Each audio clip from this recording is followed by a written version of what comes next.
Bien, vamos a hablar ahora sobre los síndromes pancreáticos. Vamos a hablar de un proceso inflamatorio, cuando hablamos de la pancreatitis, que resulta de la liberación y de la activación de las enzimas pancreáticas. Si hablo de este proceso inflamatorio y me plantearan una pregunta como dice, este proceso inflamatorio, estamos hablando de la pancreatitis, ¿cuál es la extensión? ¿Afecta la glándula pancreática? ¿Puede afectar otros tejidos y órganos vecinos? Como consecuencia se produce una disfunción de órganos y sistemas distantes, y en su examen tendrían como otra opción, ¿son correctos A y C? ¿O son correctos A, B y C?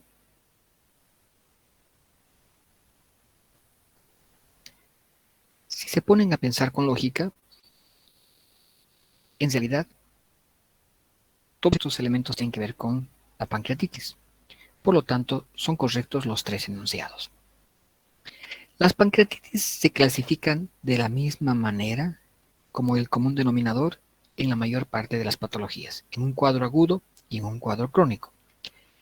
Pero también será importante decir un comentario breve en relación al cáncer de páncreas. La pancreatitis es indudablemente un problema sanitario frecuente.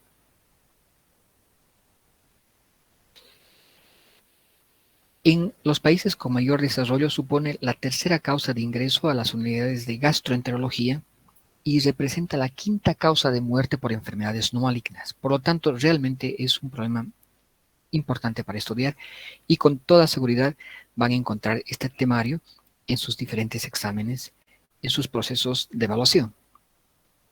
La incidencia va a ser muy variable en diferentes regiones geográficas porque va a depender del nivel de consumo de alcohol y de la frecuencia de liquidez biliar en estas poblaciones. Sin embargo, es importante de mencionar que el 80% de los pacientes desarrolla una pancreatitis aguda leve, que también se conoce como una pancreatitis edematosa.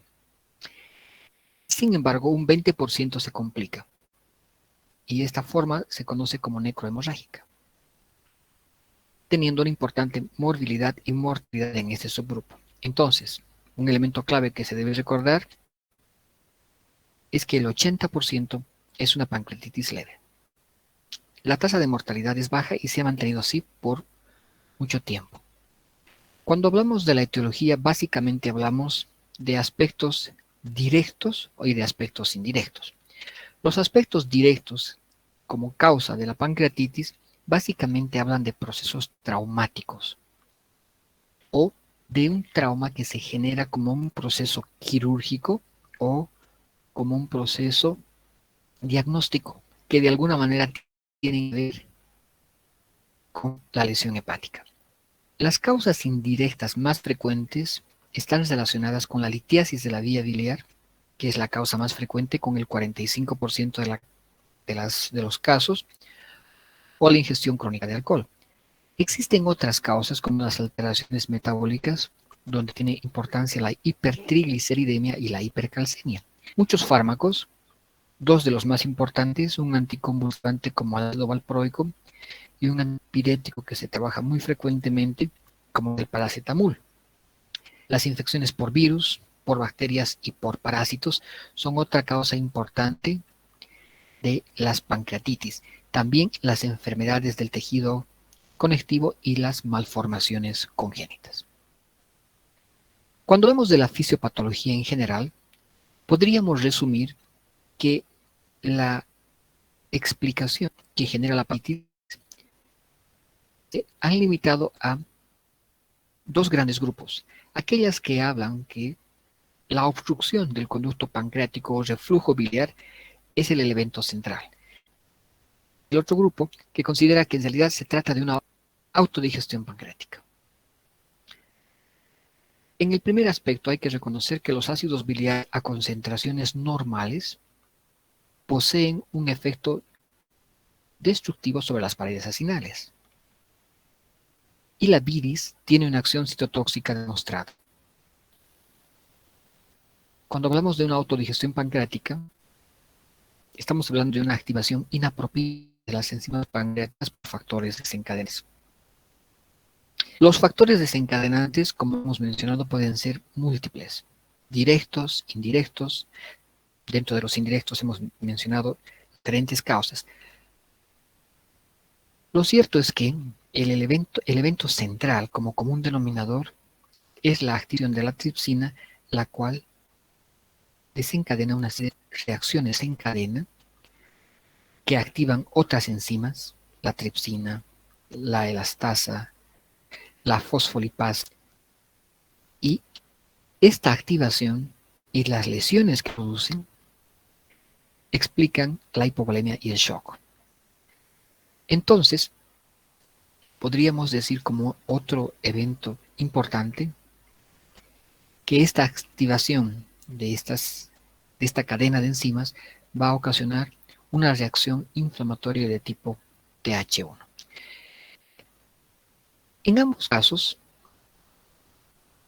sea que se ha producido una obstrucción del conducto pancreático o una autodigestión pancreática, el evento central es la activación de la tripsina, que a su vez puede producir, como habíamos mencionado, una reacción en cadena, activando distintas enzimas digestivas que inducen lesión pancreática, y esto origina una respuesta inflamatoria intensa con un daño tisular significativo, y que este daño puede extenderse más allá del páncreas para generar un síndrome de respuesta inflamatoria sistémica y un fallo que puede comprometer muchos órganos. El cuadro clínico. Para esta situación se ha empleado una clasificación que es la clasificación de Atlanta. Y hablamos de una pancreatitis aguda leve cuando la disfunción pancreática es mínima y hay una buena respuesta al tratamiento y una recuperación sin complicaciones. La pancreatitis aguda grave es pancreatitis con algunos de los siguientes grupos de complicaciones. O complicaciones por fallo orgánico o complicaciones locales. Las complicaciones por fallo orgánico básicamente son la insuficiencia respiratoria, la insuficiencia renal, el shock y la hemorragia digestiva.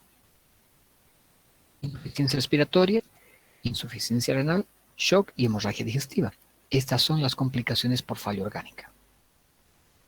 Cuando hablamos de complicaciones locales, básicamente nos referimos a la necrosis del tejido pancreático o a la formación de un pseudoquiste, que se refiere a colecciones de jugo pancreático rodeadas por una pared de tejido de granulación o fibroso.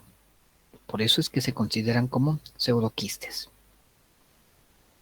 Y otra complicación local es el absceso pancreático. Entonces, complicaciones locales, necrosis, pseudoquiste o absceso pancreático.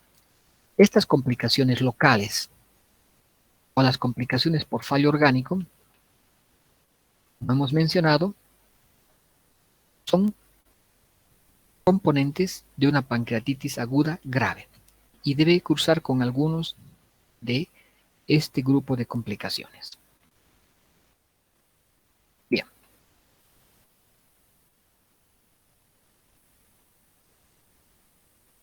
Si hago esta pancreatitis, ustedes ya conocen la respuesta porque la enfatizamos al inicio. Pero vale la pena recordar.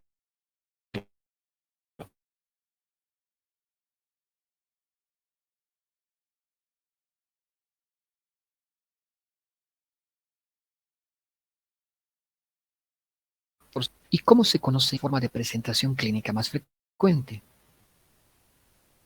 También lo hemos dicho, la edematosa. Entonces, aquí tenemos una imagen por una tomografía de cómo el páncreas presenta un importante edema, pancreatitis aguda edematosa, y aquí aprovechamos para ver cómo se ve un pseudoquiste de páncreas en una tomografía. ¿Qué criterios indican que la pancreatitis se está agravando o complicando? En realidad hay varios criterios clínicos iniciales que indican que esto está ocurriendo. Y si ustedes revisan, cada uno de estos signos y síntomas que están en este listado son signos que tienen que ver que me están alertando de un cuadro de deshidratación y que si no lo corrijo va a terminar en shock. Entonces, la palabra clave es, ¿qué criterios indican que la pancreatitis se está agravando o complicando? Toda esta lista se limita a una sola palabra clave: signos de deshidratación y shock. ¿Existen elementos para predecir cuándo se complicará la pancreatitis? Sí, hay estudios. Uno de ellos es emplear los criterios de Ransom, que es esta tabla que ustedes tienen acá, que la tienen que estudiar. Bastará aquí por el momento decir que la presencia de 1 a 3 criterios representa una pancreatitis leve. La tasa de mortalidad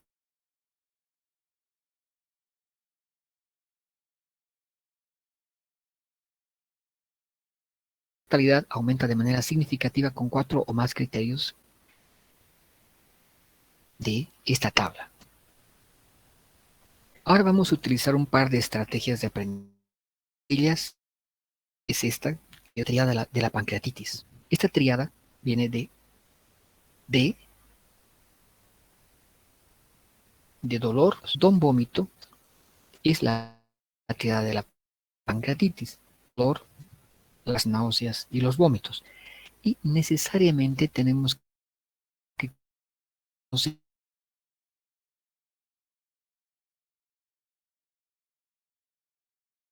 la triada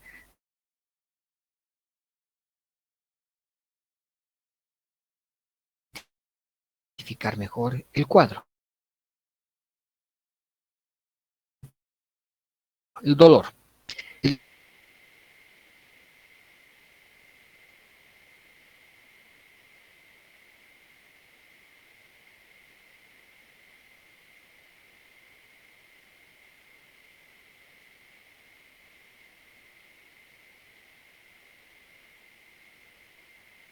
transfixiante, muy parecidos a los que miran en una pleuritis. ¿Y qué características tiene este paciente?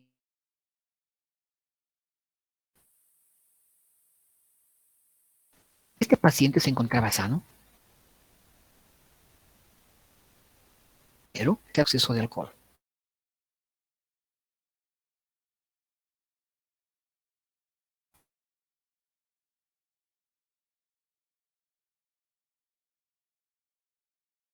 El paciente está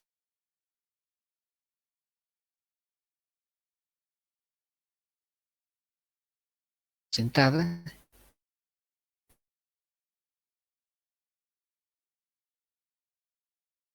de las náuseas y los vómitos. Vómitos que generan pueden ser inicialmente vomitados todos los alimentos que se acaban de ingerir, va a ser solo gástrico y biliar, pero si los vómitos persisten, incluso vamos a vomitar alimentos que han estado mucho más tiempo atrás y se convertirá en un vómito fecaloideo. Por lo regular, son copiosos y su manifestación, esto es muy importante, su manifestación, a diferencia de otros cuadros abdominales, no consigue aliviar el dolor. Y eso lo mencionamos hace poco. Y si la tríada de vómito, sería importante comprender los otros signos abdominales y cuál sería la causa de otros signos abdominales. Básicamente, los signos abdominales tienen que ver a la difusión del líquido pancreático a través del espacio retroperitoneal. Como este líquido puede difundirse por diferentes lugares, podría llegar hasta el fondo de saco de Douglas y a través del hiato aórtico hasta el tórax, ocasionando una pleuritis. A lo largo del mesenterio podría llegar hasta la fosa ilíaca derecha y podría simular un cuadro apendicular, o por el epipelón gastrohepático al hígado. El compromiso intestinal de este líquido irritante se manifiesta por irio paralítico, lo que frecuentemente se detecta en las radiografías como una asa centinela, la distensión abdominal generalizada, por aumento del contenido retroperitoneal y la distensión de las asas intestinales. Entonces, los otros signos dependen de qué tanto se ha difundido este líquido pancreático en todo este espacio.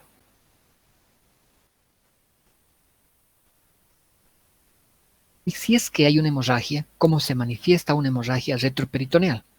Básicamente con estas imágenes, que para empezar ustedes deben saber que son raros. Y ya sabemos que el 80% son pancreatitis aguda.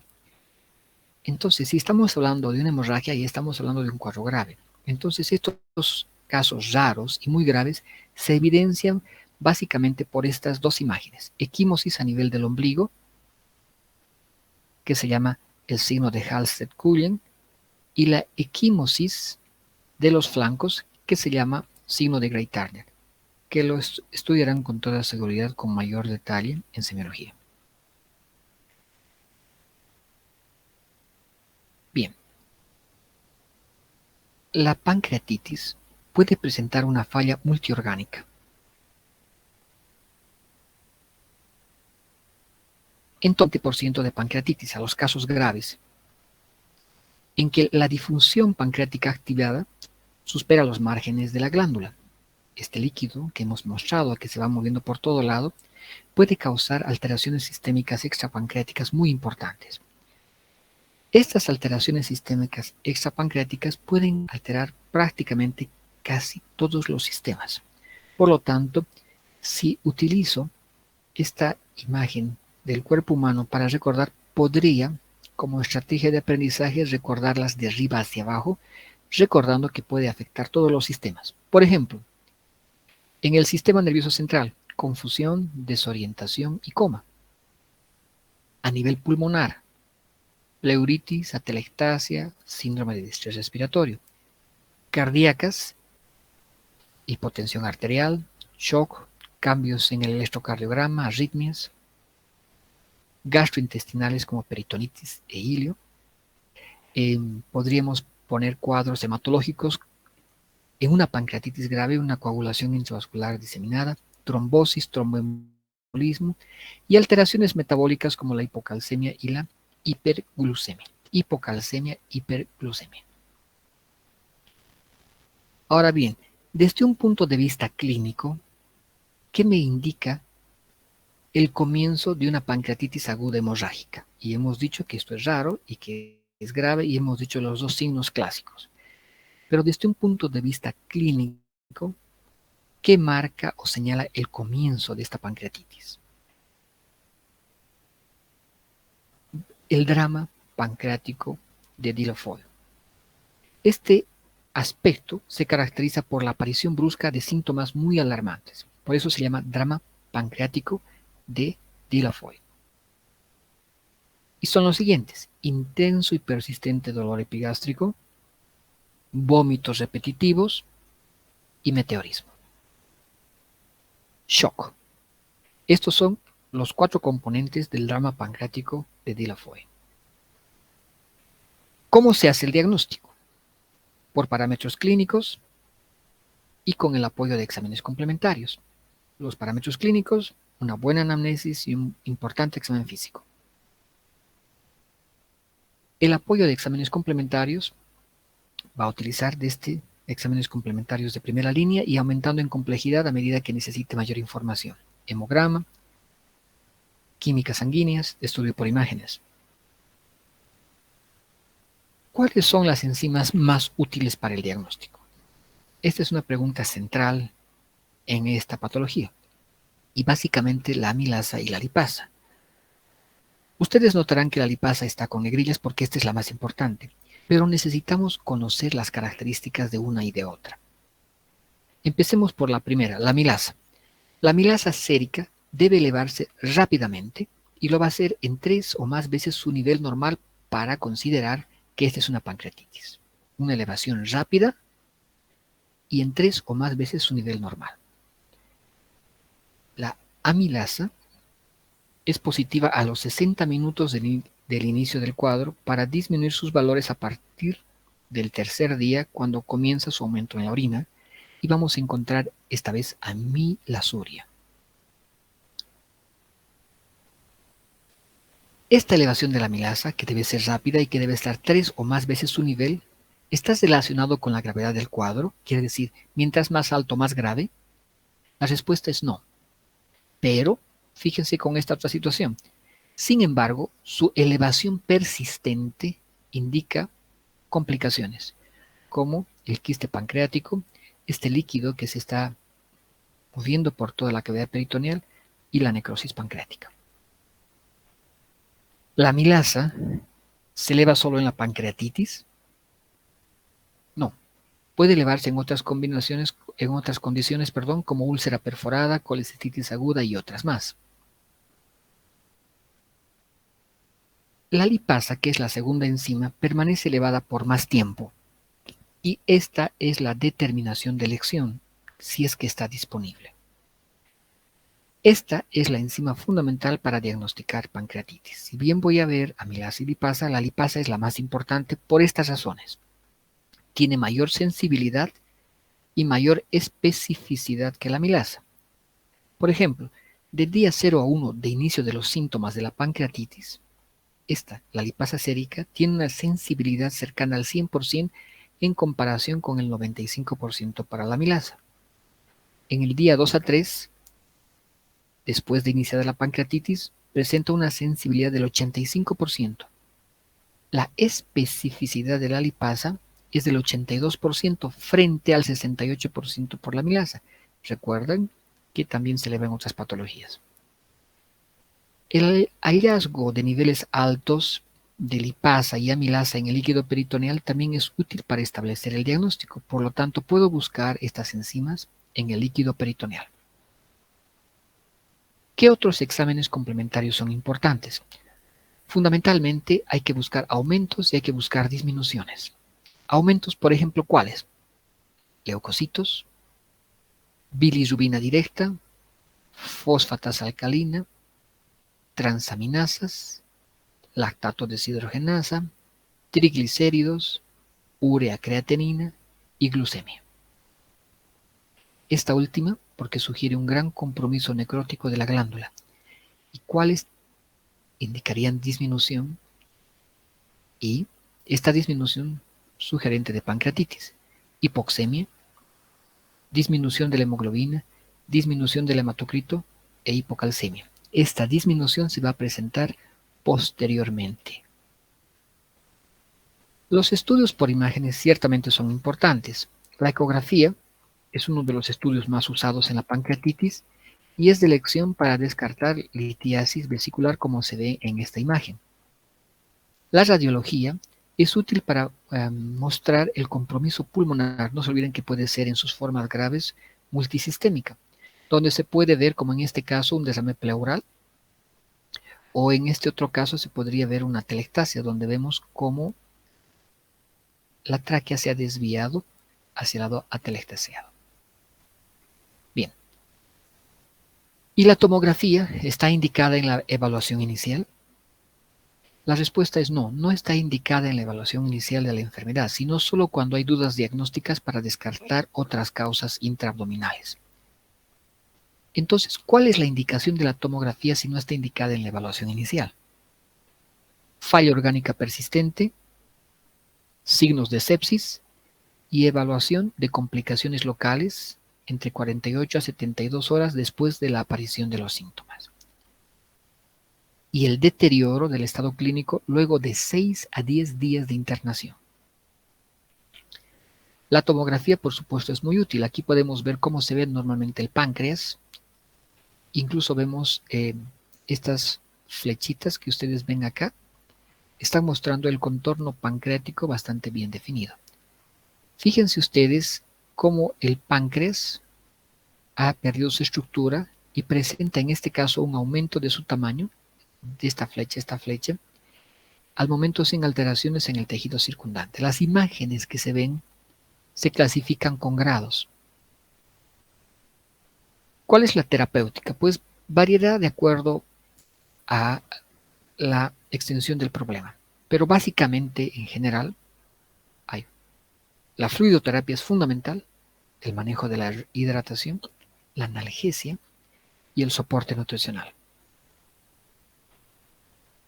Si este manejo, uno de los más importantes, la fluidoterapia, es inadecuado, es insuficiente, es mal manejado, vamos a encontrar incremento en la uremia, lo cual evidencia que se están generando condiciones para una insuficiencia renal de causa prerrenal, también un incremento en la hemoglobina y el hematocrito y del sodio sérico. ¿Por qué ocurre esto básicamente? Por la hemoconcentración secundaria a la disminución del volumen intravascular efectivo, debido principalmente al importante secuestro de líquidos en el espacio retroperitoneal, a la pérdida por vómitos y el incremento de pérdidas insensibles y la vasodilatación que podría producir una pancreatitis grave. La insuficiencia prerenal como manifestaba y la activación del sistema renina-angiotensina-aldosterona. Hablemos ahora de la segunda variante, que es la pancreatitis crónica. Esta se caracteriza por una destrucción progresiva del páncreas exógeno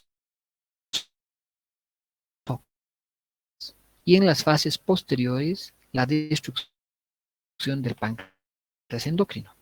La etiología, en este aspecto hay que comprender que la diferencia central entre la pancreatitis aguda y la crónica es la irreversibilidad de la disfunción pancreática de la segunda.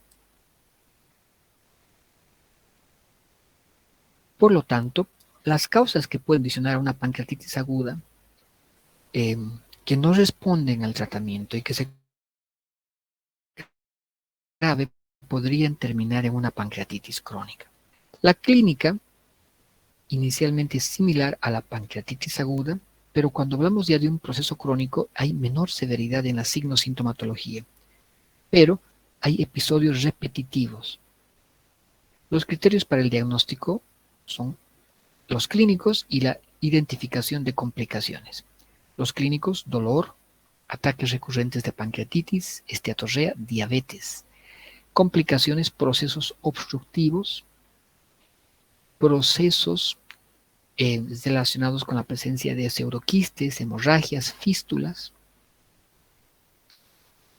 La tomografía, cuando se la realiza, encuentra, como ustedes ven, estos puntos blanquecinos aquí, que son las calcificaciones. Y para finalizar, algo con relación al cáncer de páncreas. Esta es una de las afecciones malignas más mortales, ya que el cáncer pancreático se relaciona con una tasa de sobrevida a 5 años con una cifra tan baja como el 4%. La incidencia de esta enfermedad ha aumentado en todos los países desarrollados hasta triplicar su incidencia. No se conoce la etiología con claridad, pero están implicados edad, la población a medida que aumenta, se convierte en población más vieja, aumentan los procesos cancerosos y el páncreas no es una excepción, el tabaquismo y la pancreatitis crónica como factores de riesgo. Cuando se presentan síntomas, generalmente es un cáncer voluminoso y generalmente ya está diseminado. ¿Y por qué ocurre esto? ¿Por qué no hay síntomas antes? Porque el páncreas tiene una gran reserva fisiológica. Por lo tanto, tiene que estar muy comprometido y muy diseminado para dar síntomas. Por lo tanto, los síntomas que presentan, por ejemplo, el adenocarcinoma del epitelio ductal, cuando presenta síntomas y signos, se deben de manera primordial al efecto de masa, más que a la pérdida de integridad de la función exócrina o endocrina. Aquí tenemos una tomografía de cáncer pancreático. Y bien, tienen ustedes esta presentación que estará disponible en su plataforma para que la repasen las veces que necesiten. Y lo más importante, aquí solamente estoy presentando las ideas centrales y generales. Ustedes deberán, en función a sus necesidades, profundizar este tema